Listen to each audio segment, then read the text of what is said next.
dépouillé de sa tunique. Joseph, le bien-aimé de son père, parce que c'était l'enfant de la vieillesse, reçut une tunique multicolore. C'est à partir de ce moment que ses frères commencèrent à le haïr et le prendre en grippe. Lorsqu'ils décidèrent de mettre la main sur lui, ils le dépouillèrent de sa tunique. Parallèlement, les Écritures nous précisent que lorsque Jésus fut emmené pour être crucifié, il fut dévêtu de son vêtement, dépouillé de sa tunique. Quel est donc le sens de cette tunique ici? Grâce à cette lecture typologique, nous pouvons peut-être découvrir un élément de réponse. La tunique de Joseph représentait l'amour singulier de son père. Cette tunique lui conférait une certaine position privilégiée vis-à-vis de ses frères. Le fait d'ôter ce manteau était une façon, du moins aux yeux de ses frères, de le dépouiller de cet amour paternel et par conséquent une façon de l'abaisser à leur propre rang. De la même façon, Jésus, lors de son arrestation, a été dépouillé de ses vêtements et de sa tunique. On peut y voir là l'idée de le dépouiller de son rang en tant que fils bien-aimé du Père céleste et d'une volonté de l'abaisser à un rang d'être humain ordinaire. Notons que cette tunique de Joseph était multicolore. On sait que Dieu est créateur de couleurs et de diversité. Il nous le rappelle notamment avec l'arc dans le ciel, qui est une alliance entre lui et l'humanité, ou encore dans la lumière, qui est une multitude de couleurs.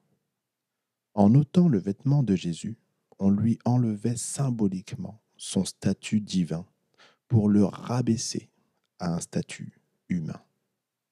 Ce qui est intéressant, c'est de voir que la tunique multicolore de Joseph fut trempée dans le sang d'un bouc et devint rouge, et que lorsque Jésus fut privé de son vêtement, il fut remplacé par une robe écarlate, c'est-à-dire rouge d'un rouge vif.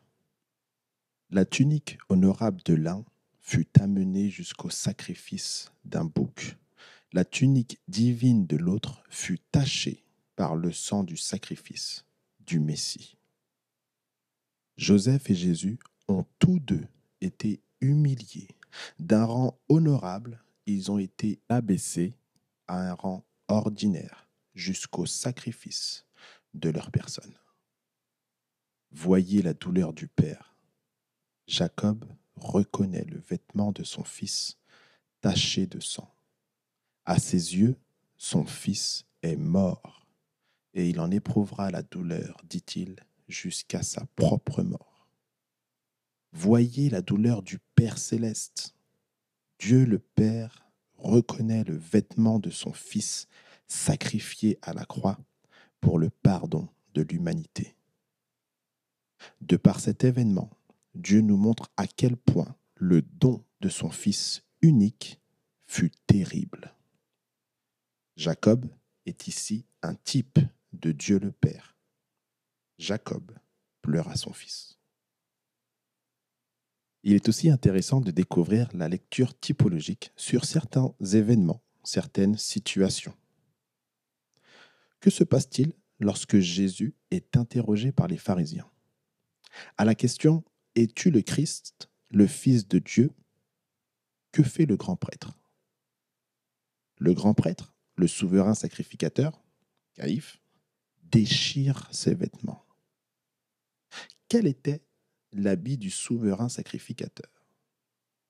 Dans Exode 28, Dieu lui-même donne ses prescriptions pour les habits du grand prêtre. C'étaient des vêtements saints afin qu'Aaron et ses descendants puissent servir dans la fonction de prêtre. Au verset 32, les Écritures précisent une chose qui en apparence paraît peu importante. Il y aura une ouverture en haut, en son milieu.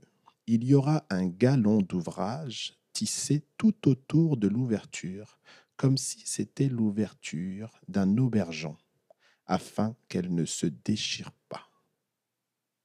Afin qu'elle ne se déchire pas. D'après la tradition juive, et en appui de ce texte, le souverain sacrificateur n'avait pas le droit de déchirer ses vêtements. Cela lui était strictement interdit. Seul le peuple, en cas de deuil ou de jeûne, pouvait déchirer ses vêtements et se lamenter sous le sac et la cendre. Le souverain sacrificateur, lui, n'avait pas le droit, car il portait des vêtements saints. À la question « Es-tu le Christ, le Fils de Dieu ?»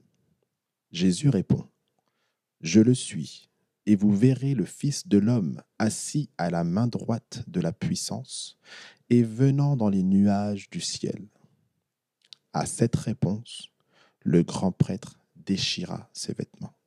Marc 14, verset 63. Par là, sans le savoir, Caïphe accomplit encore une prophétie malgré lui. En déchirant son vêtement sacré de souverain sacrificateur, il faillit à sa mission et se destitue lui-même de sa propre fonction. À ce moment précis, il n'est donc plus souverain sacrificateur. Sans le savoir, il annonce qu'il n'est plus grand prêtre et qu'il vient de transférer son titre. En effet, désormais, ce n'est plus un homme pécheur qui endossera ce titre, mais Jésus lui-même, souverain sacrificateur pour toujours, selon l'ordre de Melchisédek. Non un souverain sacrificateur mortel, mais un grand prêtre éternel. Toi, Joseph. Puis les soldats, après qu'ils aient crucifié Jésus, prirent ses vêtements et firent 4 parts, une part pour chaque soldat, et aussi son manteau. Or, le manteau était sans couture, tissé d'un seul morceau depuis le haut. Ils dirent donc entre eux, ne le déchirons pas, mais tirons-le au sort à qui il sera, afin que l'écriture puisse être accomplie. Ils ont partagé mes vêtements entre eux, et ils ont tiré au sort mon manteau. Toi, Joseph, le préféré, ton cœur fut déchiré, loin de ton père, tu fus déchiré.